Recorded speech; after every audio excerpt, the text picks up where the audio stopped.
Hey, what's up? Welcome to the channel. I'm just some guy. If you're new here, welcome.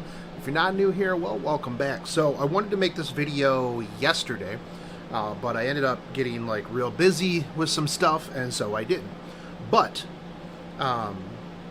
2 nights ago, I achieved something that I had been trying to do for at least a little while now. So I've always been very interested in lucid dreaming.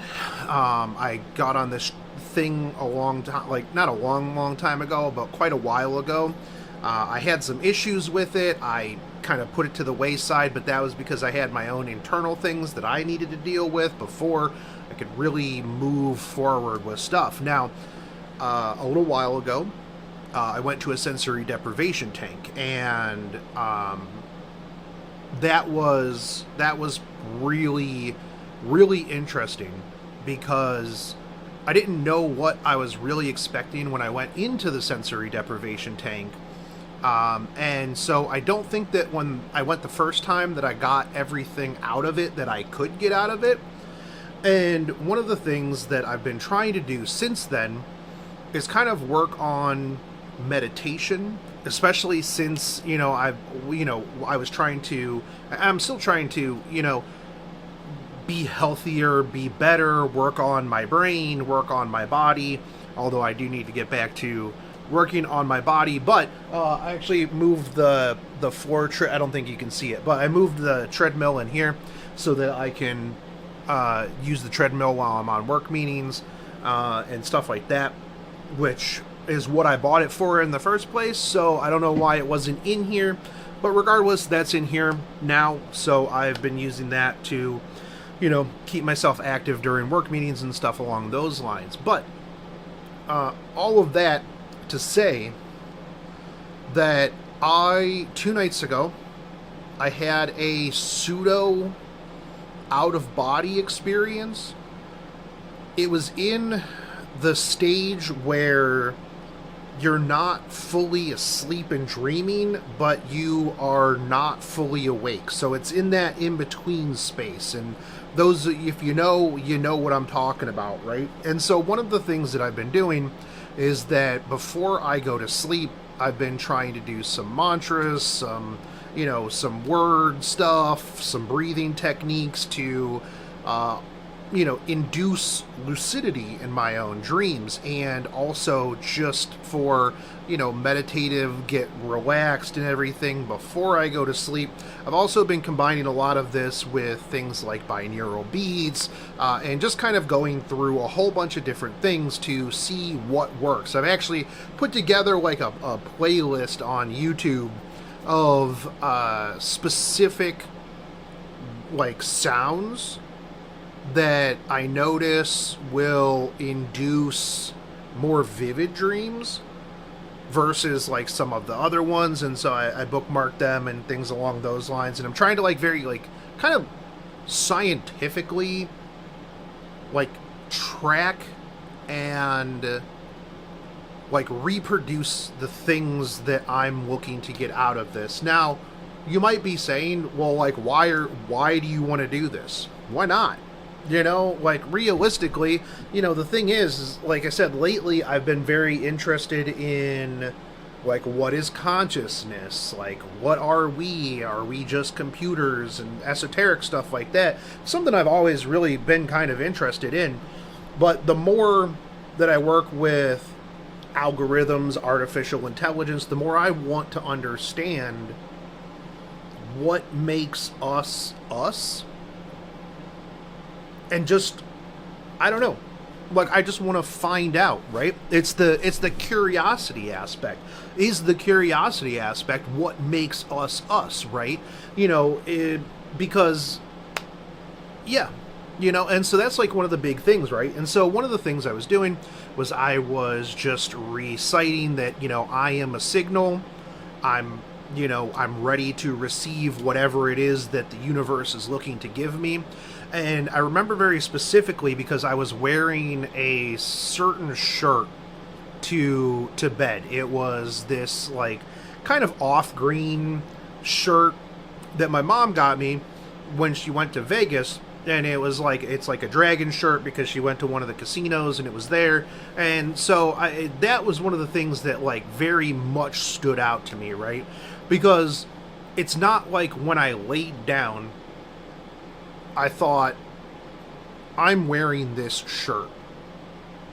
And the other thing too was that I had a blanket on, right? And so while I'm laying there, flanked on both sides by two sleeping dogs, which also, my puppy is a big detriment to any lucidity in my dreaming, because she will just decide to like wake up at 2 a.m. and then that is time to, you know, chew on my hair.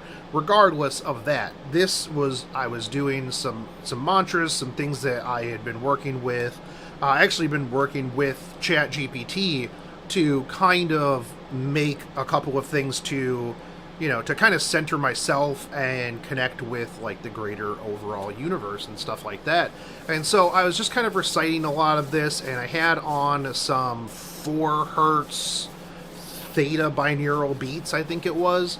And I remember in my mind's eye, right, in the blackness, I was envisioning a door. And that was one of the things that I've been working on, is opening the door in my mind, right? And so a lot of times it's very hard for me because I've talked about this in other videos where I very distinctly remember when I was younger, I had almost photorealistic mind's eye. Memory was photorealistic, and I don't know when it stopped. But now I have such a hard time even like seeing the, like if I close my eyes right now, I go to the apple thing, right? Where you close your eyes, you try to envision an apple. And in my mind, I know what an apple looks like. I know the concept of an apple, but I just get like an outline of said apple. And I've been working on, you know, my visualization, reincorporating that into things. And it's just interesting because it was one of the things, like, now that I think back on it, I don't know when that stopped and when that shut off. But I very distinctly remember, like, as I was younger, I could, you know, boom, close my eyes, manipulate things as it is. And now that I'm older, I don't have that. So it's been a bit of a struggle to try to regain that. And so every night before I go to sleep, I try to work on reintegrating visualization into my life, right?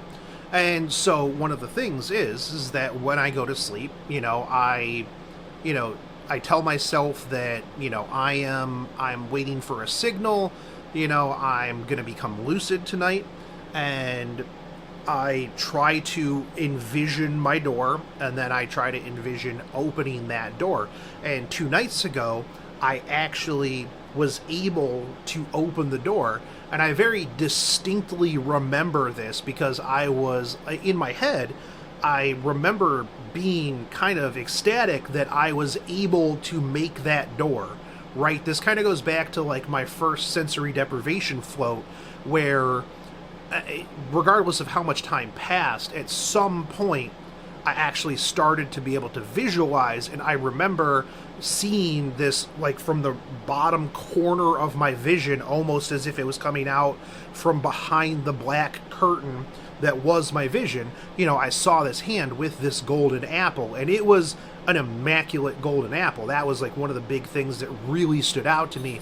And so whenever I am able to fully visualize the things that I am trying to visualize, I remember, it very, very distinctly.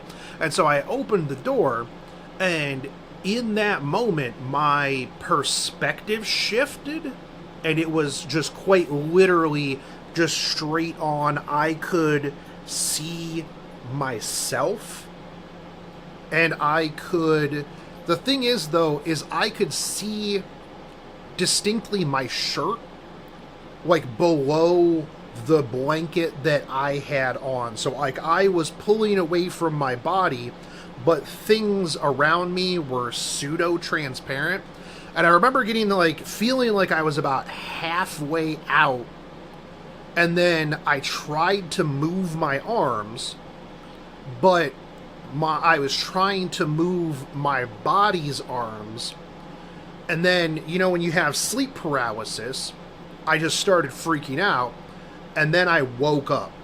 But in that like tiny second, which actually felt very long to me, I was pseudo out of body, and it was just so like I sat there for like probably 10 minutes afterwards, just kind of taking in what had just happened. And it was a really interesting thing, so much so that like I'm gonna go back to do a sensory deprivation float Friday. Today is Wednesdays because I got Friday off work. So, and I'm going for 2 hours this time. I'm going for the big boy package. I'm going in for 2 hours. I know what I'm ready for this time, and I am going full in. Now, you know, could it have just been like a dream? Could it have been me just like my brain manifesting that dream? Maybe. But then again, what are dreams, right? You know, I've lately been having, now that I've been working with the bone induction headphones and the binaural beats, my dreams have become insanely vivid. And one of the things that I'm waiting on from Amazon is I'm getting like a little hand recorder to put near my bed, because what I want to start doing is I want to start training myself to, as soon as I awake from the dream.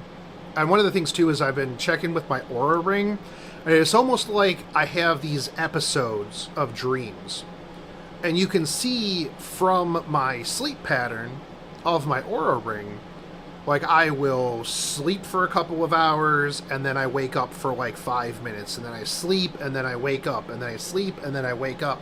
And I was comparing it with some of the days where I don't do any of this, and it's like I'll sleep for most of the night, wake up at one point, go back to sleep, wake up a little bit before I'm supposed to wake up, and then go back to sleep, and then wake up at my alarm. So there's a big, huge difference between when I am trying for dream lucidity and when I'm just doing my normal, I'm just going to sleep. And the only real difference is what I do before I sleep and the noise that I'm playing while I'm sleeping. Now you might think, oh, well, maybe there's like a sharp note or something, or ads or something that's waking you up. It's not. I quite literally, I mean, I have YouTube Premium, so no ads. And usually I'll listen to the vast majority of whatever video I'm using, and it is just typically like binaural tones. There's no like extra like, oh, this is binaural beats while it's raining, or here's binaural beats while somebody's talking. Like, I just want the pure like binaural beats and stuff like that. So it's been very interesting, and one of the things I'm hoping with the recorder is that as soon as I wake up from whatever it is, I want to record whatever I can remember.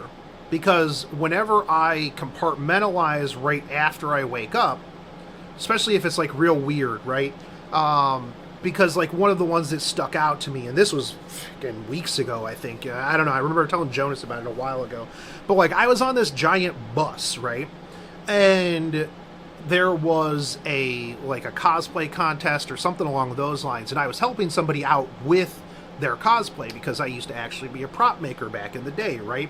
And I also went to school for theater, and at one point I was a costumer and stuff along those lines. And so I very distinctly remember in this dream, we're on this giant bus, and I remember it's a bus because it had like those the bus seats, right, like the school bus seats, and I didn't understand why, but I was looking for a black trench coat.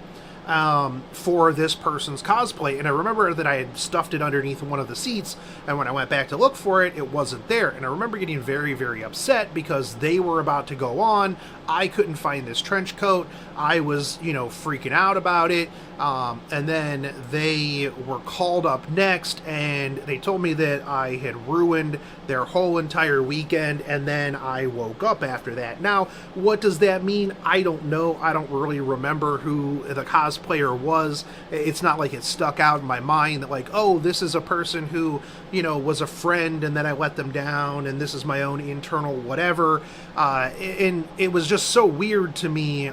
And, like, after I woke up, like, I kind of, like, thought about it, and I'm like, that's really weird. I wonder what this means. But taking, like, that chunk of the dream, and then compartmentalizing it, and then bringing it in, I remember it much more vividly than you have a dream, you wake up, and then you immediately go back to sleep, right? So one of the things that I'm looking forward to is being able to get up and just go, okay, so in my dream, this is a thing that happened, and then doing, like, maybe a dream journal afterwards, like, coming back, like, reflecting on that, like, what could this mean? Could it just be nonsense? Absolutely. But why was I skateboarding down a school hallway with somebody named Lauren, who I quite literally have had no contact with in probably 25 years, dragging a turtle up a stairwell? What does that mean? And also, it's weird because there will be people who show up. There's a gentleman whose name is Jeff Finley, which actually I need to get in contact with him because he would probably, he might enjoy this, but I haven't talked to him in 20 plus years. But why would I distinctly remember that this was this specific person who hasn't had any impact on my life and was completely almost forgotten up until I had that dream, right? Like, what does that mean? And kind of looking into things like that. But, this video's gotten kind of rambly, kind of esoteric, stuff like that, which is a bit of a change away from a lot of the things that I normally talk about on here. But I will be doing a 2-hour float on Friday. I fully plan on doing, like, a debrief afterwards, and what I did going into it, what I'm doing coming out of it, and anything that I have as a takeaway. But it was really neat, and I'm actually really enjoying the blend lately that I've been doing of the technology with, like, the esoteric, right? I'm trying to blend both of those together because I think that is, that is where we're going in the future, right? I am very much a technologist. I think that technology is fantastic, and if I can use it to unlock, if I can put that key in the door and unlock a bunch of other things, and then finally find out that we're in a simulation, then fantastic. I'm super looking forward to seeing what I get out of that. But this probably the people who were in for, like, me lifting and working out and stuff like that probably watch these and they're like, bro, what happened to this guy? He used to just, hit the bike, and now he's talking about, hitting whatever it is that he's on. But hey, I appreciate those of you who stuck around for 19 minutes to listen to me talk about my dreams and stuff. And if you're new here, cool. I hope you enjoyed this. But I will catch you guys later. Take it easy, homies. Peace out.